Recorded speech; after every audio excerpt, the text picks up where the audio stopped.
Hi, third grade, welcome back. We are getting very close to finally finishing our city and assembling it later on in the library. We really have talked about it all.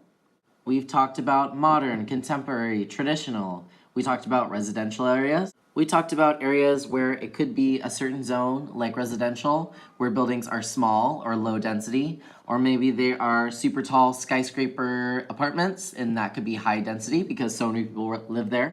Our city has some shopping. Some of you have made some stores, so remember that commercial is anything where something is sold. We have some really tall office buildings that some of the third graders have built, which I'm really excited to see when they're all done. We had a little bit of industrial areas. I know that some people did game factories, which is really cool. Hopefully someone made us a power plant so that we have power. Maybe someone out there made a farm, which is also an industrial area. Then we had some government buildings like museums, police stations, fire stations. What we have focused on is adding color to our buildings. We've also focused on adding windows and doors.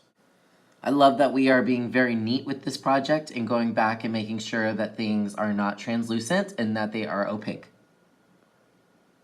Now that most of us have completed adding color to our buildings, last time we added our doors and windows. Some of you weren't here, so that's okay.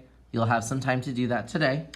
For those who were here and added a door and at least one window to every single side, I want you to start thinking about additions to your building. So think about what a building actually has on it. So if this were an art store, do you think people would know it's an art store?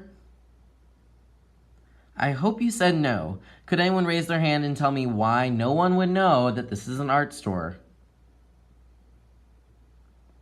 Great, I hope I got some good answers, but I really hope that someone said that there is no sign. I can't tell what this building does because there's no sign that tells me what it does.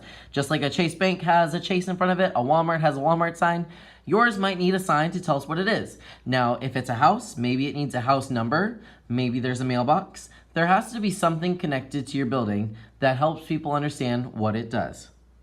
Today, I have a box full of random junk, a lot of cardboard, some foam, different pieces of textures.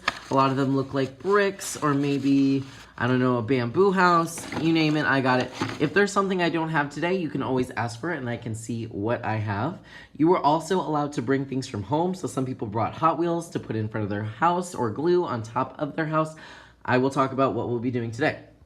So I really want to make a sign for my building. I found a piece of chipboard, which is kind of like a thinner piece of cardboard, and I'm gonna go ahead and cut myself a little piece for a sign. So I'm gonna cut out my little rectangle, and I think I'm gonna name this Boatfields Art Store. So I'm gonna use a Sharpie and just draw how I think the name should look, but now you could paint your sign, or maybe your building's under construction and you want to make it look like it's under construction. I don't know. Whatever you plan on doing, I want you to add something to it that'll make it look a little bit more realistic. I'm going to go ahead and draw my logo now. So here's my little sign. I decorated it too. I could even go back and add some colors if I wanted to. I think what I'll do is I'm going to take this yellow crayon and I'm going to color my sign yellow because I think that yellow is a very eye attention grabbing color.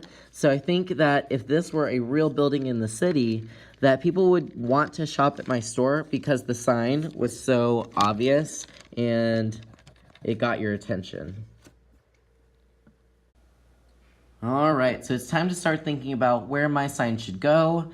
I was thinking it could go here, but that blocks the window, so I think I'm actually just gonna put it on top of the store.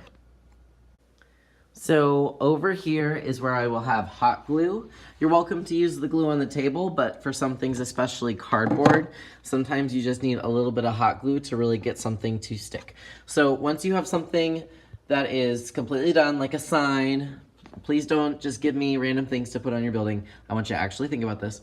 I will have this little square over here where the hot glue gun will be inside. Please do not touch the hot glue gun for any reason.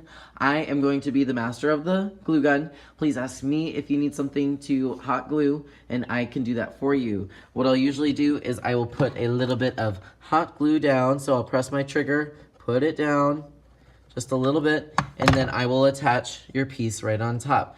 let me do this. Also, while it's drying, because it does take about a minute to dry, please do not touch the gun, and please do not put your hands anywhere around this blue square. Let it be for at least a minute. I will let you know once it is done drying. We will have about 2 days to finish up these projects before we start putting them into our library on display. So when you are done, if for whatever reason, please put it on the back counter far away from the glue gun so that I know that you're done. Do not put anything on the bottom because I will have a little bit of land that will put this on. So if you have stuff on the bottom, it may, I don't know, overlap a road perhaps, we'll see. But remember guys, I'm here to help you. I want to make your buildings amazing.